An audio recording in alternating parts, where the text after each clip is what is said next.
శ్రీ గురుభ్యో నమః. హరి ఓం. అందరికీ నమస్కారం. నా పేరు బులుసు శ్రీరామ శర్మ సిద్ధాంతి, లంకలగన్నవరం. హిందువులు అత్యంత పవిత్రంగా భావించేటువంటిది ఈ కార్తీక మాసం. శివకేశవులకు అత్యంత ప్రీతికరమైన ఈ మాసం విశిష్టత గురించి అనేక ధర్మశాస్త్ర ఆధ్యాత్మిక గ్రంథాల్లో నిక్షిప్తమై ఉన్నది.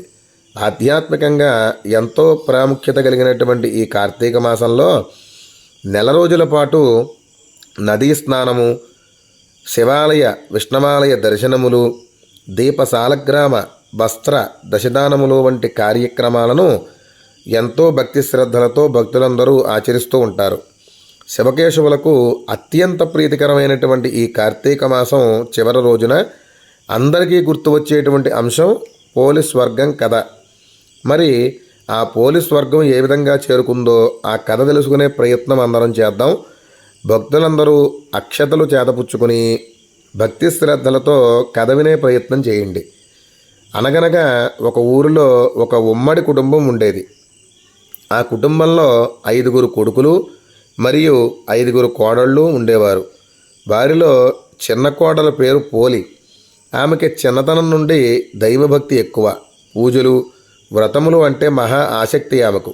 అయితే అత్తగారికి చిన్న కోడల పోలి అంటే అసూయ భావం ఉండేది. తాను మాత్రమే భక్తురాలననే అహంభావంతో ఆవిడ ప్రవర్తిస్తూ ఉండేది. దీంతో కార్తీక మాసంలో తన 4 కోడళ్లను తీసుకుని రోజు నదీ స్నానమును ఆచరించి దీపాలు వెలిగించి వచ్చేవారు. అంతేకాదు, ఎక్కడ పోలి దీపం వెలిగించి పుణ్యాన్ని సంపాదిస్తుందో అనే అనుమానంతో దీపం పెట్టేందుకు కావలసినటువంటి సామాగ్రి ఏమీ కూడా ఇంట్లో లేకుండా జాగ్రత్త పడి మరీ అత్తగారు మిగిలిన 4 కోడళ్లతో నది వద్దకు వెళ్ళేవారు. అయితే పోలి బావి వద్ద స్నానం చేసి పెరట్లో ఉన్న ప్రతి చెట్టు నుండి కొంచెం దూదిని సేకరించి దానితో ఒత్తిని చేసి కవ్వానికి ఉన్న వెన్నని రాసి దీపాన్ని వెలిగించేది. తాను పెట్టినటువంటి దీపం ఎవరికీ కనిపించకుండా, అనగా అత్తగారు చూస్తుందనే భయంతో దాని మీద ఒక బొట్టని బోర్లించేది. ఇలా కార్తీక మాసం అంతా నిర్విఘ్నంగా పోలి దీపాలను వెలిగించింది. కార్తీక మాసం చివరికి రాగానే, అనగా అమావాస్య రోజు రాత్రి తెల్లవారుజామున మార్గశిర శుద్ధ పాడ్యమి నాడు నదీ స్నానం చేసి ఘనంగా దీపాలను వెలిగించేందుకు అత్తగారు తన 4 కోడళ్లతో కలిసి బయలుదేరారు. వెళుతూ పోలికి ఖాళీ లేకుండా ఇంటి పనులన్నీ కూడా అప్పగించి వెళ్ళారు. పోలి ఎప్పటిలాగే ఇంటి పనులను చకచకా ముగించుకుని కార్తీక దీపాన్ని వెలిగించుకుంది. పోలి తనకి వచ్చినటువంటి అవాంతరాలన్నీ ఎంతో కష్టపడి అధిగమించి దీపం పెట్టిన పోలి భక్తికి మెచ్చినటువంటి దేవతలు పోలిని బొందుతో స్వర్గానికి తీసుకుని వెళ్ళడానికి విమానాన్ని పంపారు. అయితే ఆ విమానాన్ని చూసినటువంటి అత్తగారు మరియు 4 కోడళ్ళు తమ కోసమే విమానం వచ్చిందని సంతోషపడ్డారు. అయితే ఆ విమానంలో పోలి కనిపించడంతో ఆశ్చర్యపోయారు. పోలితో పాటు తాము కూడా వెళ్ళాలని ఆమె కాళ్ళు పట్టుకుని వేలాడే ప్రయత్నం చేశారు. అయినప్పటికీ ఆ ప్రయత్నం ఫలించలేదు.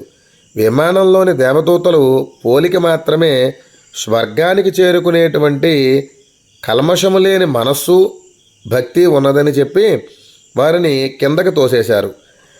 ఈ నేపథ్యంలో తెలుగునాట స్త్రీలంతా పోలిని తలుచుకుంటూ అమావాస్య రోజు రాత్రి తెల్లవారితే మార్గశిర శుద్ధ పాడ్యమి, అనగా ఈరోజు ఉదయాన్నే అరటి దొప్పలలో ఒత్తులను వెలిగించి నీటిలో వదిలేటటువంటి ఆచారం ఉన్నది.